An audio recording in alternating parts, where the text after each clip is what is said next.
నాకు 4 years బ్యాకే ఒక చెల్లి ఉండేది, చనిపోయింది. ఒక చండాలమైన ప్రశ్న అడుగుతాను, మొత్తం ఎంత సంపాదించావమ్మా దాని ద్వారా? రాఖీ కడదామని వెళ్తే నువ్వు నా ఇంట్లో అడుగు పెట్టద్దు, పెడితే కిరోసిన్ పోసుకొని చనిపోతానన్నారు సార్. పాము కాటుకి తండ్రి చనిపోయాడు, 2 సంవత్సరాలు తిరక్క ముందే తల్లి చనిపోయింది అనేటటువంటి మాట చెప్తున్నప్పుడు అమ్మ ఏమైనా కంటతడి పెట్టుకుంటుందేమో అని ఆలోచించాను. మీ చెల్లి ఇలాంటి పనులు చేస్తుంది అని చెప్పారు. సొంత నా ఫ్రెండ్సే ఏరా దగ్గరుండి నువ్వు బిజినెస్ చేపిస్తున్నావా నీ చెల్లి చేత అని అడిగారు. ఏ అమ్మాయి ఏమైనా అబ్బాయిల గురించి పరితపించేటటువంటి మనస్తత్వమా? అబ్బాయిల వెనకట్లు పడి 10 రిలేషన్షిప్ పెట్టుకునే చెల్లి గురించి నువ్వు మాట్లాడుతున్నావు? అన్నయ్య సార్ మధ్యలో ఎవరు మాట్లాడదు సార్, ప్లీజ్ సార్. నువ్వు ఫోన్ పెట్టేసినా నేను నీ ఇంటికి వస్తా. తను తప్పు చేయలేదు, నన్ను చంపేసింది అంతే. చంపే అన్నయ్య, కానీ నేను ఇలా ఉండలేకపోతున్నానన్నయ్య. తన కన్నీటితో నీ కాళ్ళు కడుగుతోందమ్మా. మనోజ్ నీకు పుణ్యం ఉంటుందిరా తమ్ముడు. నేను ఒకే మాట నేను చెప్తున్నా, ఒకే మాట. నీకన్నా పెద్దదానిగా నేను ఒక అక్కగా చెప్తున్నాను, విను మనోజ్. సాధారణంగా పెద్దవాళ్ళు ఒక సామెత చెప్తారు, ఈ రోజు పోతే రేపటికి రెండో రోజు అని. మేము ఇంతకు ముందు డీల్ చేసినటువంటి కేసెస్ లాంటిది కాదు. నాకు వద్దు సార్. మనోజ్ నేను వదలను. ఎక్కడ కూడా అమ్మాయి నీ గురించి ఒక్క డిస్రెస్పెక్ట్ఫుల్ వర్డ్ చెప్పలేదు తెలుసా? నన్ను క్షమించాలయ్య. మాట్లాడదు. ఇప్పుడు మీరు ఏం చేయాలనుకుంటున్నారో నాకు తెలియదు, కలపాలనుకుంటున్నారేమో నాకు తెలియదు.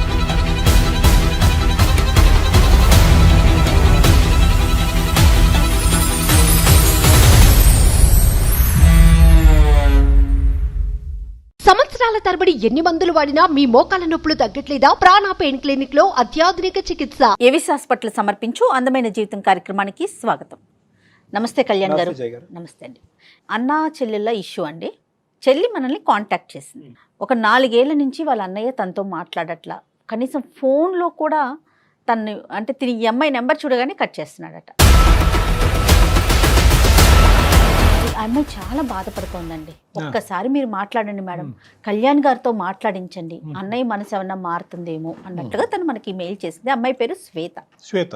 ఓకేనా, కాల్ చేస్తానండి. ఇంకేం వివరాలు పెట్టలే కదమ్మా? అంటే కొంత పెట్టింది, అది నేను రివీల్ చేయటం కన్నా మీరు మాట్లాడితేనే బాగుంటుంది కళ్యాణ్ గారు. తప్పకుండా. హలో శ్వేత అండి. అవును మేడం, మీరెవరు?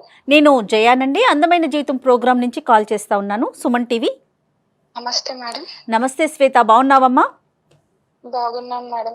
ఓకే, నాతో పాటు డాక్టర్ కళ్యాణ్ చక్రవర్తి గారు కూడా ఉన్నారు. మరి నువ్వు మెయిల్లో పెట్టిన విషయం డీటెయిల్డ్గా డాక్టర్ గారికి చెప్పు. రైట్, ఒక్కసారి మాట్లాడతల్లి. శ్వేత, గుడ్ ఆఫ్టర్నూన్ అమ్మా. Good afternoon sir. చెప్పు నాన్న, సమస్య ఏంటి? ఏదో మీ బ్రదర్ గురించి ఏదో అని రాసావు. సార్ యాక్చువల్లీ చిన్నప్పుడే మా నాన్న పొలం పనికి వెళ్తూ అక్కడ పాము కాటికి చనిపోయారు సార్. అప్పుడు అమ్మ అన్నయ్య నన్ను పెంచుతూ ఉన్నారు సార్. మా అమ్మ కూడా కొన్ని రోజులు మా నాన్న చనిపోయిన తర్వాత చనిపోయారు సార్. అయ్యో.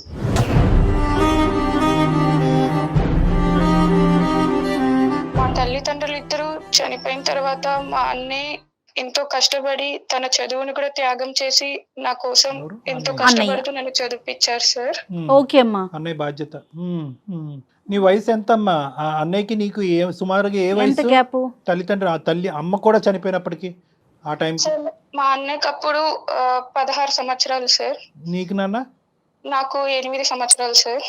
బా, గ్రేట్ అమ్మా అన్నయ్య. మా అన్న చదువును కూడా త్యాగం చేసి ఎంతో చిన్నప్పటి నుంచి కష్టపడి పెంచారు. మరి ఫైనాన్షియల్ గా ఎట్లా తల్లి? పొలం ఏదన్నా ఉందా శ్వేత? అప్పుడు ఉన్నింది మేడం. ఇప్పుడు మా అన్నయ్య నన్ను పెంచడం కోసం బిజినెస్లు చేస్తూ ఇలా జరుగుతూ అన్ని లాస్ అయింది. ఏం చేస్తుంటాడు అన్నయ్య? అన్నయ్య చాలా అంటే వేరే వేరే పనులు, పొలం పనులు అన్ని చేసుకుంటూ ఇలా ఫ్రెండ్స్ తో కలిసి బిజినెస్ స్టార్ట్ చేశారు.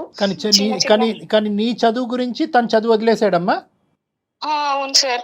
నా చదువు కోసం నన్ను ఈ సొసైటీలో మంచిగా పెంచడం కోసం, అమ్మానాన్న లేని లోటు తీర్చడం కోసం, నా ఆనందం కోసం తన ఆనందాలన్నీ వదులుకున్నాడు సార్. నీ చదువు అయితే స్మూత్గానే కొనసాగిందమ్మా?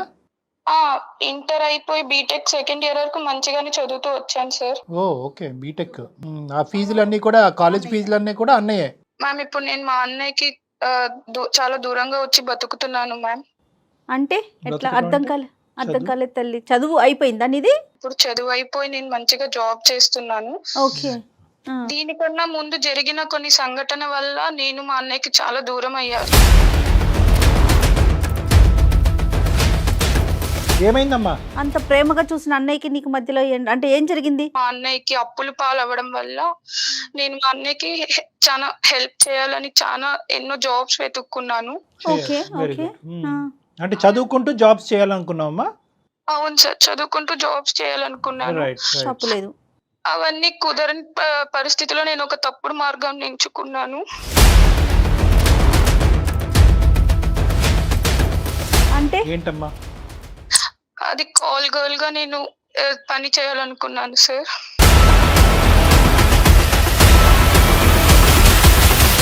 అదేంటమ్మా? కాల్ గర్ల్ గానా? ఎలా వచ్చింది నీకు ఐడియా? అంటే కొన్ని దాంట్లో ఇలాంటి పనులు చేస్తే త్వరగా అమౌంట్ సంపాదించవచ్చు, మా అన్నయ్యకి నేను అప్పులు అన్ని తీర్చేయచ్చు అనే ఒక దీంతో చేయాల్సి వచ్చింది. అలా చేస్తూ ఒకసారి మా అన్నయ్య వాళ్ళ ఫ్రెండ్స్ ఇలా బుక్ చేసుకోవడం ద్వారా మా అన్నయ్యకి తెలిసింది సార్.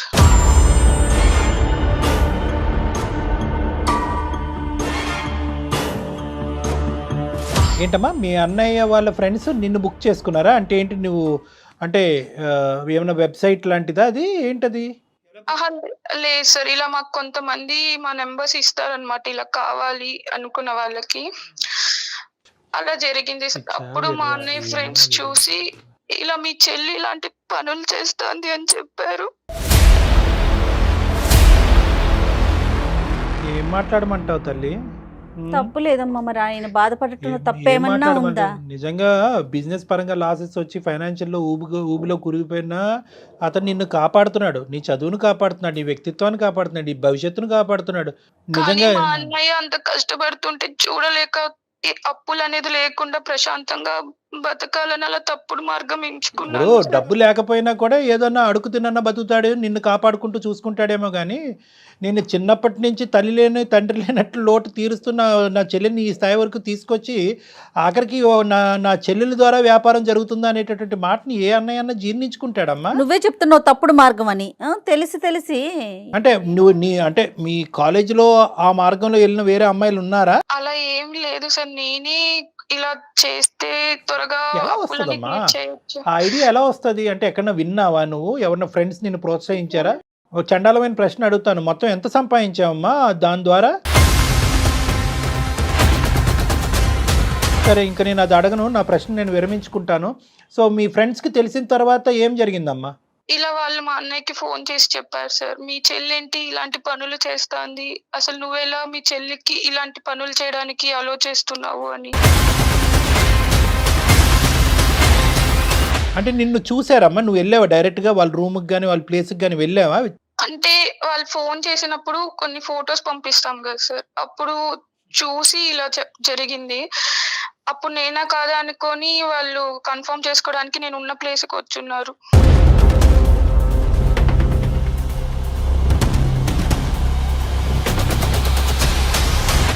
తల్లి ఏం మాట్లాడాలో అర్థం కావట్లేదు బంగారు తల్లి. ఏమమ్మా ఇదంతానే, ఇంత చండాలమా? సరే, ఇప్పుడు అన్నయ్యకి చెప్పిన తర్వాత అన్నయ్య రియాక్షన్ ఏంటమ్మా? అదే సార్, వాళ్ళ ఫ్రెండ్స్ వచ్చి నన్ను చూసి ఇలా మా అన్నయ్యకి ఫోన్ చేసి చెప్పారు, ఇవన్నీ నువ్వే చేపిస్తున్నావా లేదా మీ చెల్లె చేస్తాందా ఈ పనులు అని. అంతే. At the end of the day అతని తల్లి ఒక తండ్రి అవటంతో నింద అతని మీద పడింది చూడండి.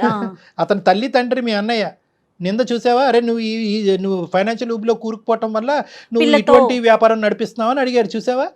అంటే నిన్ను ఏ స్థాయిలో నమ్ముతున్నారో తప్పు మీ అన్నయ్య నెత్తి మీద వేశారు. అన్నయ్య వెంటనే ఫోన్ చేసి ఎక్కడున్నావు, ఏం చేస్తున్నావు అని అడిగారు సార్. కానీ నమ్ము ఉండడే మీ అన్నయ్య ఇలా ఫ్రెండ్స్ చెప్తుంటే? అదే సార్ నమ్మలేదు. కాకపోతే ఒక కన్ఫర్మేషన్ కోసం ఫోన్ చేశాను. నేను అదే టైంలో కాలేజ్ లో ఉన్నాను, ఇలా చదువుకుంటున్నాను అని చెప్పాను. అప్పుడు సడన్ గా వీడియో కాల్ చేయమంటే నేను చాలా సార్లు కట్ చేశాను సార్. అప్పుడు మా అన్నయ్య డైరెక్ట్ గా ఇట్లా వచ్చి చూసేసరికి ఆ రోజు నుంచి ఇప్పటి వరకు నాతో మాట్లాడటం లేదు. అంటే మాట తెగిపోయింది, బంధం తెగిపోయింది, ఆర్థిక సహాయం అన్నీ తెగిపోయినాయమ్మా ఇంకా అక్కడితో తెగిపోయింది సార్. ఇప్పుడు ఏం చెప్పమంటావు మాకు? ఏ విధంగా ఏ అన్నయ్య మనసు మాత్రం చల్లారుతుంది? అలా కాదు సార్, 4 సంవత్సరాల నుంచి నేను మా అన్నయ్యతో మాట్లాడడానికి రాఖీ పండగ రోజు కూడా వెళ్ళాను. ఆ రోజు కూడా నేను మా అన్నయ్యకి ఇట్లా రాఖీ కడదామని వెళ్తే, నువ్వు నా ఇంట్లో అడుగు పెట్టద్దు, పెడితే కిరోసిన్ పోసుకొని చనిపోతానన్నారు సార్.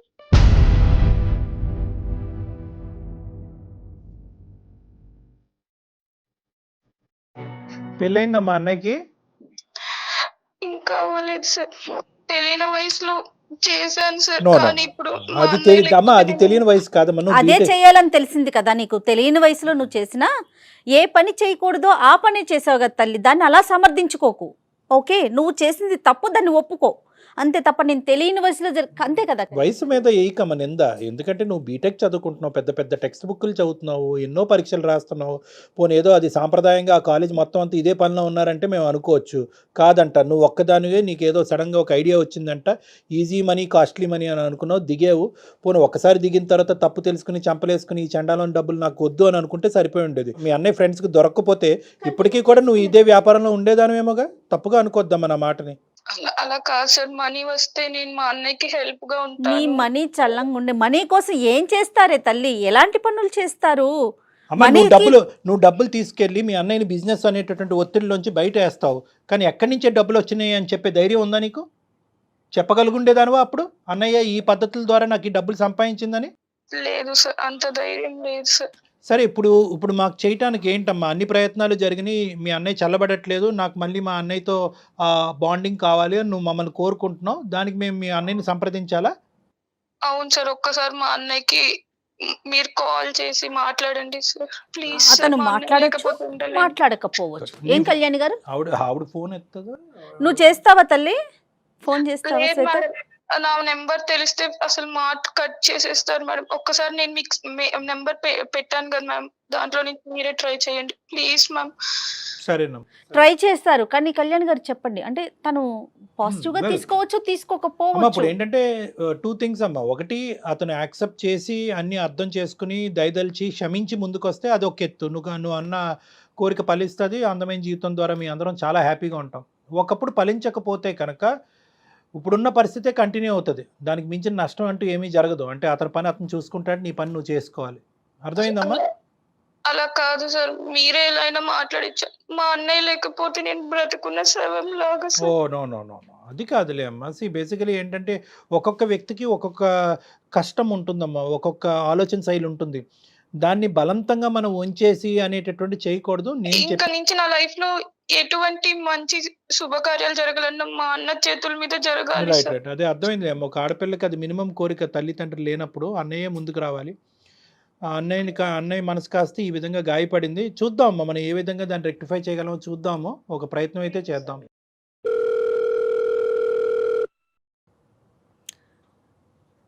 హలో, హలో, మనోజ్ గారండి? అవునండి, ఎవరు? నమస్తే అండి, నా పేరు జయ. నేను అందమైన జీవితం ప్రోగ్రాం నుంచి కాల్ చేస్తున్నాను. నాతో పాటు డాక్టర్ కళ్యాణ్ చక్రవర్తి గారు కూడా ఉన్నారు. ఓకే, నమస్కారం అండి. నమస్తే అండి. మీకు తెలియకుండా, అంటే మీ పర్మిషన్ లేకుండా మిమ్మల్ని నేను కాల్లోకి తీసుకున్నానండి. మీతో పాటుగా ఇప్పుడు కాన్ఫరెన్స్లో మీ సిస్టర్ శ్వేత కూడా ఉన్నారు. తను చాలా చాలా బాధతో, నాకు చనిపోవాలనిపిస్తోంది అన్న ఒక బాధతో మాకు మెయిల్ చేసింది. సో దాంతో ప్లీజ్ ఒక్క నిమిషం. నాకు 4 years బ్యాకే ఒక చెల్లి ఉండేది, చనిపోయింది.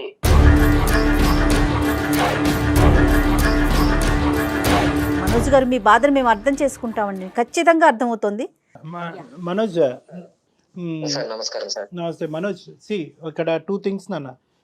ఎవరు ఎవరిని బ్రెయిన్ వాష్ చేయలేరు, ఎవరు కన్విన్స్ చేసేసి ప్రేమని క్రియేట్ చేయలేమమ్మా. నీ భావాన్ని మాడిఫై చేయటమో లేదంటే కొత్తగా ఒక ప్రేమని సృష్టించడం అనేది జరగట్లేదు. ఆల్రెడీ ఉండేటటువంటి ఒక ప్రేమని మళ్ళీ పులకరింపు చేసేటటువంటి విధంగా మనం ఏమన్నా చేయగలమా అనేది ఒక చిన్నపాటి ఆశ.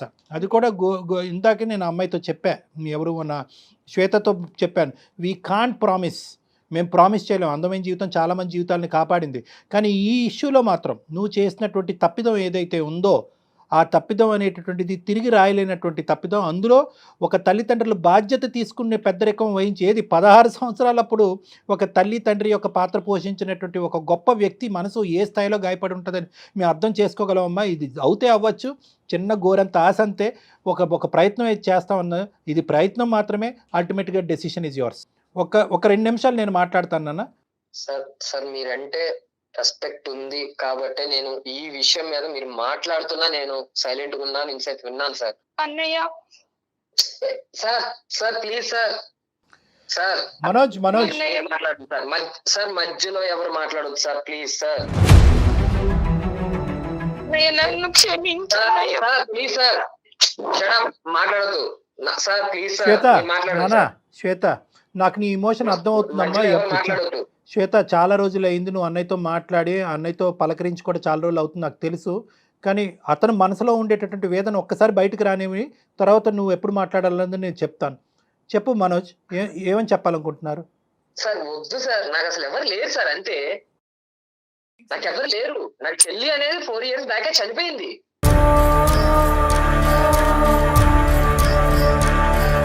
నాకు ఎవరు లేరు, నేను ఒంటరి వాడిని. అన్నయ్య మధ్యలో ఎవరైనా మాట్లాడారంటే మాత్రం కాల్ కట్ చేస్తాను సార్. శ్వేత, నువ్వు ఒక్క 2 seconds ఆగినా ప్లీజ్ కైండ్లీ. నేను ఇది ఎందుకంటే ఇది మేము ఇంతకుముందు డీల్ చేసినటువంటి కేసెస్ లాంటిది కాదు. ఎందుకంటే కనుక ఇదేదో 5 నెలల్లో 6 నెలల్లో అవ్వలేదు మీ ఇద్దరి మధ్యన. ఆల్మోస్ట్ అతను ఫిక్స్ అయిపోయాడు మానసికంగా. ఏంటంటే ఈ బంధం తెగిపోయింది, అమ్మా నాన్న లేరు, ఇప్పుడు చెల్లి కూడా లేదు అనే కాన్సెప్ట్లోకి అతను వచ్చేసాడు. కాబట్టి లేదు, చెల్లి అనేటటువంటి ఆమె ఉంది, కేవలం ఒక తప్పు చేసింది. మనుషులు అనే వాళ్ళు తప్పులు చేయటం సహజం, మానవతా దృక్పథంతో క్షమించడం అనేటటువంటిది కూడా ఇంపార్టెంట్ అనే అంశం అతని బ్రెయిన్లోకి వెళ్ళాలి అంటే ఒక్క 2 నిమిషాలు నేను అతనితో మాట్లాడాలమ్మా. Shweta please. Okay sir. Manoj, నేను ఒక కాన్సెప్ట్ మాట్లాడతాను, ఆ కాన్సెప్ట్ నీకు అర్థమవుతే ఓకే, వెల్ అండ్ గుడ్, కాకపోతే నాకు చెప్పు నాన్న. అమ్మ నాన్న ఎక్కడ కూడా ఈ మొత్తం ప్రయాణంలో ఎక్కడ కూడా ఇందాక అమ్మాయి ఎక్స్ప్రెస్ చేస్తున్నప్పుడు, సార్ పాము కాటుకి తండ్రి చనిపోయాడు, 2 సంవత్సరాలు తిరక్కముందే తల్లి చనిపోయింది అనేటటువంటి మాట చెప్తున్నప్పుడు ఆ అమ్మాయి ఏమైనా కంటతడి పెట్టుకుంటుందేమో అని ఆలోచించా, వినాలని అనుకున్నా, పెట్టుకోలే కంటతడి. ఎక్కడ ఎమోషన్ అవ్వాల తను. అంటే దాని అర్థం ఏంటంటే వాళ్ళు లేనటువంటి లోటుని అంత చక్కగా నువ్వు తీర్చేవు అనేటటువంటి దాని అర్థం అనమాట. ఎక్కడా కూడా అమ్మాయి నీ గురించి ఒక్క డిస్రెస్పెక్ట్ఫుల్ వర్డ్ చెప్పలేదు తెలుసా. తల్లిదండ్రులు లేనటువంటి లోటు తీర్చేవని అంది. ఆ అమ్మాయి గురించి నీ జీవితాన్నే త్యాగం చేసావు, నీ చదువునే ఆపుకుని అతి పిన్న వయసులో బిజినెస్లు చేసి బిజినెస్ సక్సెస్ అవ్వకపోతే ఒక బిజినెస్లోంచి ఒక బిజినెస్లోకి దుంకి ఫైనాన్షియల్గా ఇరుక్కుపోవడంతో, అరే మా అన్న నన్ను ఇన్ని సంవత్సరాల పాటు నా గురించి బాధపడ్డాడు. ఏ పద్ధతిలో వెళ్ళింది నీ చెల్లి అనేది తర్వాత మాట్లాడుకుందాం, కానీ తన ఉద్దేశాన్ని ఈరోజు మనం అర్థం చేసుకుందాం. ఒక్కసారి 2 నిమిషాలు నా మాట విని మనోజ్.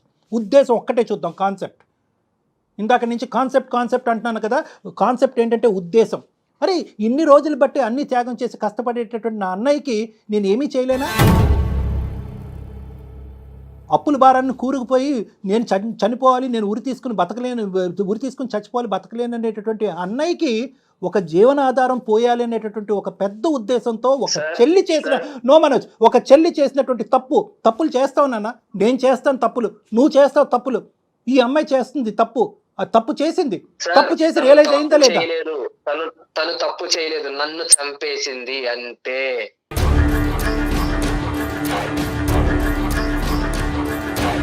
నాకు తెలుసు సార్, నా జీవితాన్ని వదిలేసుకున్నా నేను తన కోసం. తను తప్పు చేసింది కాబట్టి తన మనసులో చచ్చిపోయింది అనే మాట అంటున్నావు. దయచేసి మీ భవిష్యత్తు కోరుతూ మీ ఆలోచనని మీ జీవితాన్ని కాపాడేటటువంటి 2 పెద్దవాళ్ళు ఉన్నారు. దయచేసి ఆ పదం పదే చచ్చిపోయింది అని అనకనన్న, ఎందుకంటే ఆ అమ్మాయి నిజంగా చచ్చిపోవాలనుకుంటుంది. తను వెళ్ళినటువంటి పద్ధతి తప్పే, ఎందుకంటే మన సమాజం అది యాక్సెప్ట్ చేయదు. వేరే సమాజాల్లో వేరే దేశాల్లో అది కామన్ అనుకుంటారు, అది వృత్తిరీత్యా చూస్తారు దాన్ని. ఒక మనోజ్ నేను ఒక 2 నిమిషాలు మాట్లాడతాను. వాళ్ళు ఒక వృత్తిగా దీన్ని ఒక సాంప్రదాయబద్ధంగా మనం దీన్ని అంగీకరించాం, దాన్ని ఒక వృత్తిగా తీసుకునేటటువంటి దేశాలు కూడా ఉన్నాయి. సరే, ఆ దేశాల గురించి మనం ఎందుకండి, ఇక్కడ పుట్టి పెరిగిన వాళ్ళు మన కల్చర్ గురించి మనం మాట్లాడుకోవాలి అంటే కనుక, ఈరోజు ఆ అమ్మాయి అన్ని విధాలుగా ఒక ఇరుకున పడింది. కాలేజ్ ఫీజులు కట్టాలి, అన్నయ్య ఏమొచ్చి అవస్థలు పడుతున్నాడు ఆ అకాడమిక్స్ కంటిన్యూ చేయటం గురించి. బాధను చెప్పుకోవటానికి తల్లిదండ్రులు లేరు, తల్లిదండ్రులు చనిపోయారు, అన్నయ్య బాధ చూడలేకపోయింది. ఈ పద్ధతిలో నేను వెళ్తున్నానని అంటే కనుక ఏ అన్నయ్య ఒప్పుకోవడానికి తనకు తెలుసు. కానీ అప్పులు తీరితే కనుక అన్నయ్యని సేవ్ చేస్తాను అనేటటువంటి ఒకే ఒక ఆలోచన, ఒకే ఒక ప్రేమ, ఒకే ఒక దృక్పథంతో నేను ఖండిస్తున్నాను అన్న. ఈ సమాజంలో పుట్టి పెరిగేటటువంటి ప్రతి మగాడు అన్నయ్య అనుకునేవాడు, ఒక తండ్రి అనుకునేవాడు, ఎవడైనా కూడా వాళ్ళ కూతురు కానీ ఒక చెల్లి కానీ ఈ తప్పు చేస్తే కనుక ప్రతి వాళ్ళు ఖండిస్తారు, ఎవరు ఖండించరు. నువ్వు చేసినటువంటిది కొత్తదనం ఏంటి, వేరే వాళ్ళు చేయనటువంటిది ఏంటి? కరెక్టే, నీ మనసు గాయపడింది, అమ్మాయి వెళ్ళిన పద్ధతి తప్పే, రియలైజ్ అయ్యిందా లేదా? ఇప్పుడు ఆ అమ్మాయి పద్ధతిగా బతుకుతుంది, అప్పుడు చేసినటువంటి పాపానికి ఈరోజు ఇప్పటికీ చంపలేసుకుంటుంది. కానీ ఇప్పటికీ కూడా ఒకే ఆశ, ఒకే ఆలోచన, ఒకే కోరికతో బతుకుతుంది. ఏ రోజైనా కానీ మా అన్నయ్య నా దగ్గరికి వచ్చి నన్ను కాపాడుతాడన్న ఉద్దేశంతో తప్ప. సార్ చెప్పారు కదా, ఒక్కసారి నా బాధ వినండి సార్. చిన్నప్పటి నుంచి పొరపాటు కూడా అమ్మా నాన్న లేరు అనేది కొంచెం కూడా కలిగించకుండా పెంచాలి అనే ఉద్దేశంతో నా జీవితాన్ని కూడా వదిలేసుకున్నాను నేను. అది తల్లిదండ్రులు లేకుండా ఒక ఆడపిల్లని పెంచడం ఎంత కష్టమో మాకు తెలుసమ్మా మనోజ్, మాకు తెలుసు, మేము అర్థం చేసుకుంటున్నాం దాన్ని. ఆ అమ్మాయి కూడా అర్థం చేసుకుంది. ఇప్పుడు మేడం వినండి, శ్వేత కూడా అర్థం చేసుకుంది మనోజ్. అక్కడ ఇంకోటి ఎంత ఇక్కడ చూసుకున్నానో బయట సమాజంలో కూడా పేరెంట్స్ లేకపోయినా అరే ఏం బతుకుతున్నారా ఈ ఇల్లు అని అనిపించుకోవాలని, తను చదువుకుంటే మంచిగా సెటిల్ అయితే అంటే ఇక్కడ తను సెటిల్ అయిందంటే నేను హ్యాపీగా ఉన్నట్టే. ఇంకా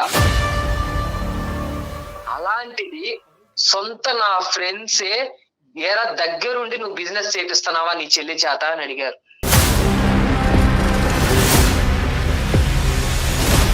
ఏం చేయాలనుకుంటున్నారో నాకు తెలియదు, కలపాలనుకుంటున్నారేమో నాకు జీవితం అలవాటు అయిపోయింది, నమ్మకం లేదు. కమింగ్ టు ద పాయింట్, నువ్వు కూడా ఎంత క్షోభలో ఉండుంటావు. ఎందుకంటే అల్లారు ముద్దుగా పెంచుకున్నటువంటి నీ చెల్లెల్ని ఆల్మోస్ట్ నీ కూతురు చెల్లెలు తల్లి అన్ని అమ్మాయి అనుకున్నట్టుగా ఒక ఆడదానికి చూసుకున్నావు. నేను ఎక్కడా కూడా నీ క్రెడిట్, నువ్వు చేసినటువంటి త్యాగాలు ఎక్కడా కూడా చిన్నగా చేయట్లే. నేను ఎక్కడగా చిన్నగా చూడాలి అని అనుకోవట్లేదు. దానికి ఎంత స్థాయి పదాలు వాడినా కూడా తక్కువే అన్నట్టు నాకు అనిపిస్తుంది. ఒకటి, ఇప్పుడు నువ్వు చెప్పావు కదా, నేను ఇంత కష్టపడ్డాను, పరువుని ఇంత నమ్ముకున్నాను, నా చెల్లెల గురించి ఇంత త్యాగం చేసుకున్నాను, మాట పడకూడదు అనుకున్నాను.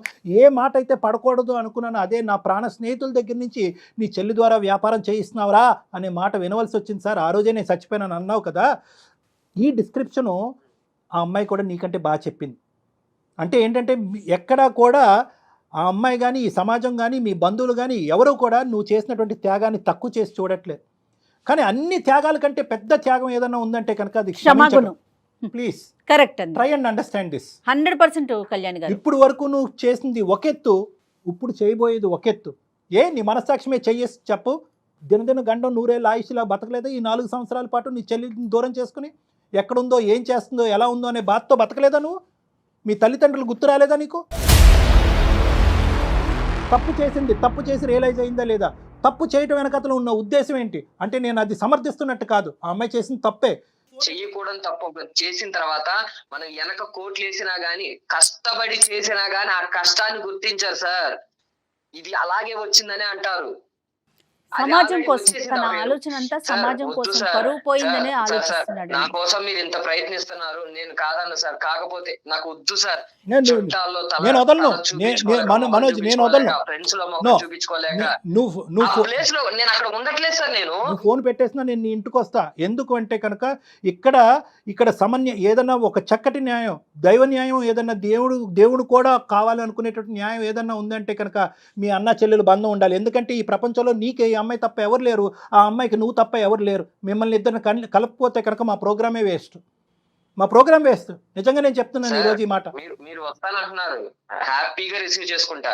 థ్యాంక్ యూ సో మచ్ అండి, మమ్మల్ని రిసీవ్ చేసుకుంటున్నందుకు thank you so much. But మీరు సమాజం కోసం ఆలోచిస్తున్నారా, లేకపోతే మీ మనసుకు పడ్డ గాయం కోసం ఆలోచిస్తున్నారా?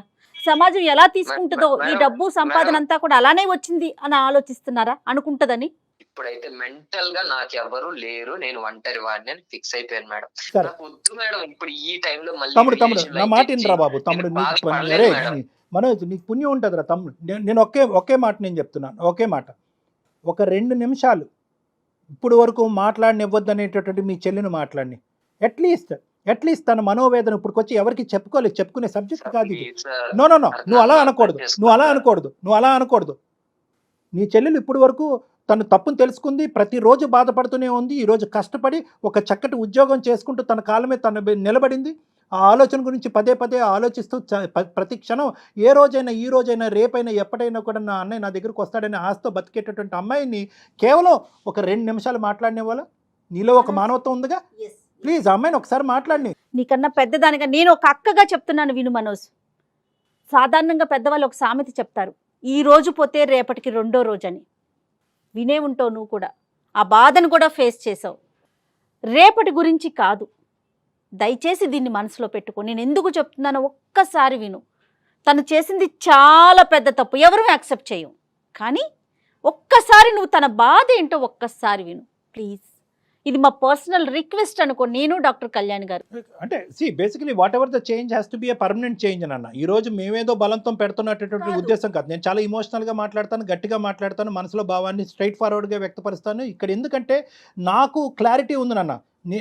ఓకే నువ్వేరో మీరు నా స్థానంలో నిలబడి ఆలోచించండి సార్ అంటే కరెక్టే. ఎవరి స్థానాన్ని ఎవరు చెప్పలేరు. నీ ఆలోచన నీది, నీ వ్యక్తిత్వం నీది. కానీ at the end of the day మనందరినీ కలిపేటటువంటి ఒక మానవతా దృక్పథం అనే ఒక యాంగిల్ ఉంటుంది, ఒక బ్లడ్ రిలేషన్, అదంతా కూడా మనందరినీ కలుపుతుంది అనమాట. ఎక్కడో ఒక చిన్న జాలి, ఒక దయ.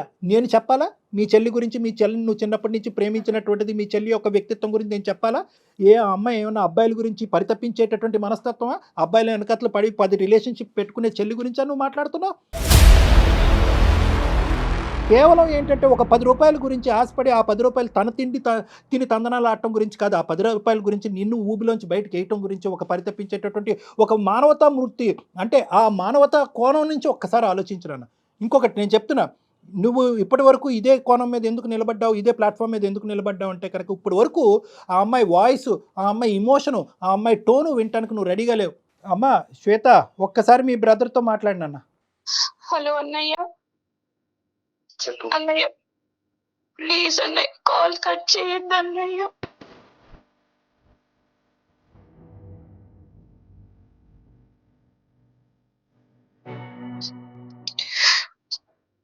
అన్నయ్య మాట్లాడలేదు.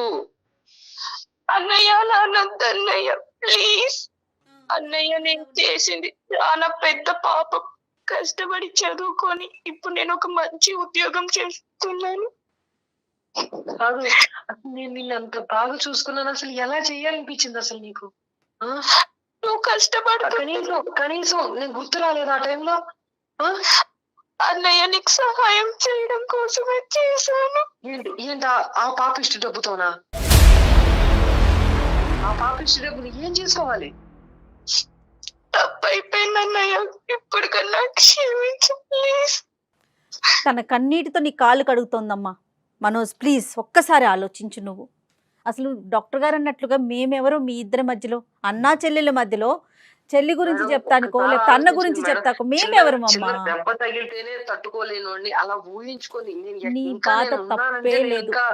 అసలు అన్నయ్య ప్లీజ్ అన్నయ్య, ఒక్కసారి క్షమించన్నయ్య ప్లీజ్ అన్నయ్య. అర్థం కావట్లేదు మనోజ్, అందుగురించే మనోజ్, ఇన్ని రోజులు బట్టి ఆ అమ్మాయి బాధ ఆ అమ్మాయి మనసులో ఉంది, నీ బాధ నీ మనసులో ఉంది. మీరిద్దరు ఎదురుబెదురు కూర్చుని కొంతవరకు మనసు విప్పి మాట్లాడుకుని ఉంటే కనుక ఇంకో విధంగా ఉంటుంది. సరే, నువ్వు చాలా ఎథికల్ అండ్ సెంటిమెంటల్ పర్సన్, నీకు వాల్యూ సిస్టమ్స్ ఎక్కువ ఉన్నాయి కాబట్టి నువ్వు అమ్మాయిని ఎప్పుడైతే తప్పు అనే పదం విన్నావో, ప్రత్యేకంగా నీ ప్రాణ స్నేహితుల దగ్గర విన్నావు, అక్కడి నుంచి అక్కడ కట్ చేసేసావు. నేను ఇప్పుడు ఏమని చెప్తున్నానంటే, నువ్వు ఒకే పదం అన్నావు ఇందాక, నాకు అర్థం కావట్లేదు సార్ అని చెప్పి.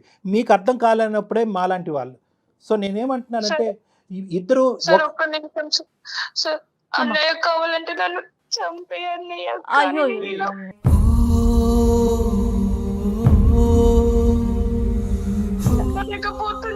ఏమ్మా చంపుకోవటానికమ్మా ఇదంతా బతుకుండేది సమాజంలో.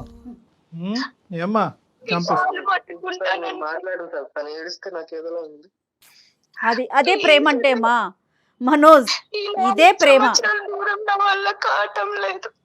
లేదు నాన్న నేను ఒకే మాట చెప్తున్నాను మనోజ్, నీ నీ నీ మనసులో ఇప్పటికీ కూడా ప్రేమ దాగుంది. ఈరోజు ఈ అమ్మాయి తన బాధతో మాకు ఫోన్ చేసింది, నువ్వు నీ బాధతో ఎవరికి చెప్పుకోలేకపోయావు. ఇప్పటికైనా కూడా మీ ఇద్దరిలో ఒక ఆలోచన వచ్చింది అని నాకు అనిపిస్తుంది. ఒకరినొకరు క్షమించుకుంటూ ముందుకెళ్ళాలి. ఎందుకంటే ఆ అమ్మాయి ఏమంటుందంటే గత ఏదైతే పోయిందో అది పోయింది సార్. నేను చేసినటువంటి పాపానికి, నేను చేసినటువంటి పాడు పనికి నేను శిక్ష అనుభవించాను. ఇక ముందైనా కూడా నేను బ్రతుకుండాలంటే నా జీవితంలో ఒక ఆడపిల్లగా కొన్ని కార్యక్రమాలు ఉన్నాయి. ఆ కార్యక్రమాలు పెద్ద దిక్కు మా అన్నయ్య ముందుకొచ్చి చేయాలని చెప్పి ఒక చిన్న కోరిక. కార్యక్రమాల కన్నా కూడా కళ్యాణ్ గారు ముందు తల్లి తండ్రి తానే కదా. At the end of the day concept ఏంటి? ఇద్దరి మధ్యన ప్రేమ ఉంది, ఒకరికొకరు త్యాగం చేసుకున్నారు అనేటటువంటి ఆలోచన. ఎటొచ్చి తను వెళ్ళిన పద్ధతి తప్పు, నువ్వు వెళ్ళినటువంటి పద్ధతి కరెక్ట్. తన తప్పు తెలుసుకుంది కాబట్టి ఈ బాధను ఇక్కడితో ఆపేద్దాం, మనం ఈ గొడవని ఇక్కడితో ఆపేద్దాం. మీ ఇద్దరు మీ బంధం మళ్ళీ ఇది అవ్వాలి, మళ్ళీ బాండ్ అవ్వాలి, మళ్ళీ హ్యాపీగా ఉండాలి. నీ చేతుల మీదుగా మీ చెల్లి యొక్క పెళ్లి జరగాలి. తన భవిష్యత్తు అంతా కూడా నీ చేతుల మీద నిలబడాలి. నీకు ఒక జీవితం ఏర్పడాలి, తనకు ఒక జీవితం ఏర్పడాలమ్మా. ఓకేనా మనోజ్? ఒకసారి కలవండి. నాకు ఇంకా మీ ఆలోచనలో చిన్న సందేహం ఉంది, కానీ మీరు సైలెంట్ అయ్యారు అంటే కనుక మీరు ఆలోచిస్తున్నారు అనేది నాకు ఒక నమ్మకం వచ్చింది. ఓకేనా మనోజ్? కలుస్తాను సార్. రండి శ్వేత, నువ్వు కూడా రామ్మా. నేను చెప్తాను, డేట్ అండ్ టైం చెప్తారు జయ గారు, అప్పుడు వచ్చి కలవండి. సార్ ప్లీజ్ సార్, మీ ముందరే క్షమించాలని చెప్పమనండి సార్. అదంతా ఇమీడియట్ గా ఆగమ్మా, కొంత టైం తీసుకొని. అట్లీస్ట్ ఇప్పుడు వరకు నువ్వు మాట్లాడటానికి కూడా అవకాశం ఇవ్వనటువంటి ఒక వ్యక్తి ఈ రోజు ఆలోచిస్తున్నాడు మాట్లాడకుండా. నా దగ్గరకు రండి, మీ ఇద్దరుని మనం మాట్లాడుకుందాం. ఏం తల్లి? తప్పకుండా వస్తాను sir. Thank you sir. Thank you madam. Thank you మా, థ్యాంక్ యూ. అంటే బంధానికి అట్లా ఎవరైనా సరే లొంగిపోవాల్సిందేనేమో కదా కళ్యాణ్? అంతే మేడం, అది లోపల ఉంది. రిలేషన్స్ కి బయట ఉన్న ఇమోషన్ మనం క్యాలిక్యులేట్ చేసుకుంటూ పోతే కష్టం మేడం. ఎందుకంటే ఎంత త్యాగం చేస్తే ఆ అబ్బాయి అంత ప్రేమగా చూసుకున్నాడు. సో లోపల ఎక్కడో ఉంది. దాన్ని ఏంటంటే ఆ అవమానంతో కప్పేశారన్నమాట. అవమానంతో ప్రత్యేకంగా ఫ్రెండ్స్ దగ్గర నుంచి వచ్చింది చూడండి, ఆ ఫ్రెండ్స్ ఎదురుకుంటే తలెత్తుకోలేకుండా పరిస్థితి. ఆ అవమానం, అతను ఏంటంటే పరువుకి ఇంపార్టెన్స్ ఇచ్చే ఒక వ్యక్తిత్వం. అదే అవే రిలేషన్స్. సూపర్ అండి. Thank you so much. నమస్తే. 30 నిమిషాలలో నొప్పి లేకుండా వేడికోస్ వెయిన్ చికిత్స ఆవేశ హాస్పిటల్ హైదరాబాద్.